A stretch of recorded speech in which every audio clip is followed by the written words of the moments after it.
മണിക്കൂറുകൾക്കൊടുവിൽ ലോകത്തെ നടുക്കിയ ആ വാർത്ത ഇറാൻ ഔദ്യോഗികമായി സ്ഥിരീകരിച്ചു.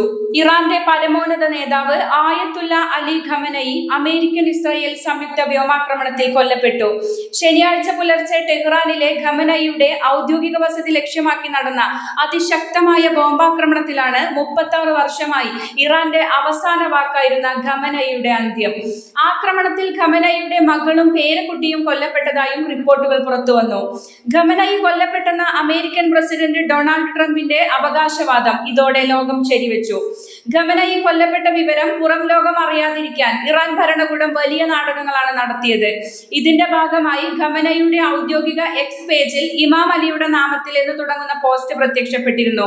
എന്നാൽ ഈ പോസ്റ്റ് ഇട്ടത് ഖമനയി അല്ലെന്നും നേതാവിന്റെ മരണം മറച്ചുവെച്ച് സൈന്യത്തിന്റെ വീര്യം നിലനിർത്താൻ ഇറാൻ ഭരണകൂടം നടത്തിയ തന്ത്രപരമായ നീക്കമാണിതെന്നുമാണ് ഇപ്പോൾ പുറത്തുവരുന്ന സത്യം. ആക്രമണം തുടങ്ങിയ അരമണിക്കൂറിനകം രാജ്യത്തെ അഭിസംബോധന ചെയ്യുമെന്ന് അറിയിച്ചിരുന്ന ഖമനയി അവസാന നിമിഷം വരെ പ്രത്യക്ഷപ്പെടാതിരുന്നത് അദ്ദേഹത്തിന്റെ വിയോഗം ഉറപ്പാക്കിയിരുന്നു. സോഷ്യൽ മീഡിയ പ്ലാറ്റ്ഫോമായ ട്രൂത്ത് സോഷ്യലിലൂടെയാണ് ട്രംപ് ഖമനയുടെ മരണം ആദ്യം ലോകത്തെ അറിയിച്ചത്. ചരിത്രത്തിലെ ഏറ്റവും ക്രൂരന്മാരിൽ ഒരാളായ ഖമനയി കൊല്ലപ്പെട്ടു. ഇത് ഇറാനിലെ ജനങ്ങൾക്കും ഖമനയുടെ ക്രൂരതയ്ക്കിരയായ അമേരിക്കക്കാർക്കും ലോകത്തിനും ലഭിച്ച നീതിയാണ്, ട്രംപ് കുറിച്ചു.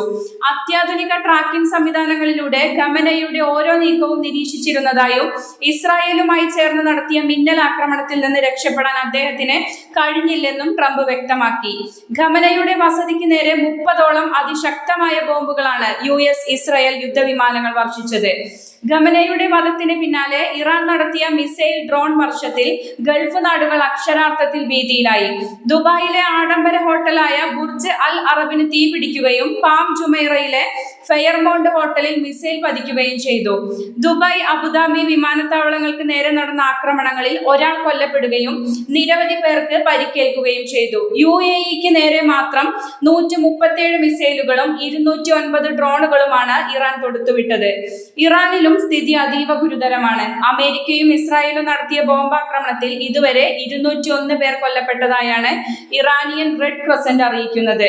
ഖത്തർ, ബഹ്റൈൻ, സൗദി അറേബ്യ തുടങ്ങിയ ഇടങ്ങളിലും ഇറാൻ മിസൈലുകൾ പതിച്ചു.